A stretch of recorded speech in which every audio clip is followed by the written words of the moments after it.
चार औलादें थी अबू तालिब की, यानी चार बेटे, तालिब, अकील, जाफर, अली। इस तरतीब में देखें, तालिब जो थे ना, जिनसे उनकी कुनियत है अबू तालिब, उनके लिए मिलता है कि जब जंग बदर हुई तो वो मुसलमानों के हक में शायरी कर रहे थे, उनका एक खास हद तक मकाम है। फिर अकील का एक मकाम है, अकील का मकाम हुजूर मुकर्रम ने फरमाया कि मुझे अकील से मोहब्बत है दो मोहब्बतों की वजह से। हुजूर ने कहा एक तो ये, अबू तालिब को अकील से बहुत मोहब्बत थी, जानता हूँ कि मेरे चचा अबू तालिब मोहब्बत करते थे अकील से। यहाँ अल्लामा मजलिसी ने लिखा, ये खुद ईमान अबू तालिब अलैहिस्सलाम पर दलील है। हुजूर ने कहा कि मेरी मोहब्बत ताबे है अबू तालिब की मोहब्बत के।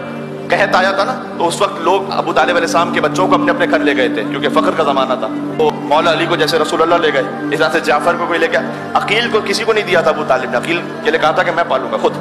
तो खास हज़रत अबू तालिब को मोहब्बत थी अकील से। हुजूर ने कहा कि एक तो मोहब्बत मुझे इसलिए है कि अबू तालिब को मोहब्बत थी, दूसरा मौला अली से कहा कि अकील का बेटा ए अली आपके बेटे की मोहब्बत में कत्ल होगा, इसलिए मुझे मोहब्बत है अकील से। तो हुजूर मुकर्रम ने उस वक्त इरशाद फरमा दिया था जब हजरत मुस्लिम ने अकील की विलादत भी नहीं हुई थी। जाफर का उनका एक और मकाम है, जाफर तैयार। तो चाहे वो करबला में इमाम हुसैन हो, इमाम ज़ैनुल आबिदीन ने भी फरमाया था जाफर तैयार हम में से हैं। जाफर तैयार का बहुत अजीम शान मकाम है, जैसे जाफर तैयार को ऊपर अता हुआ है वैसे ही अब्बास अलैहिस्सलाम को ऊपर अता हुआ है। और फिर अली, तो ये अबू तालिब के बेटे। जनाब मीर अनीस ने कहा जो इनायात इलाही से हुआ नेक हुआ, चारों में जो इनायात इलाही से हुआ नेक हुआ, नाम बढ़ता गया जब एक के बाद एक हुआ।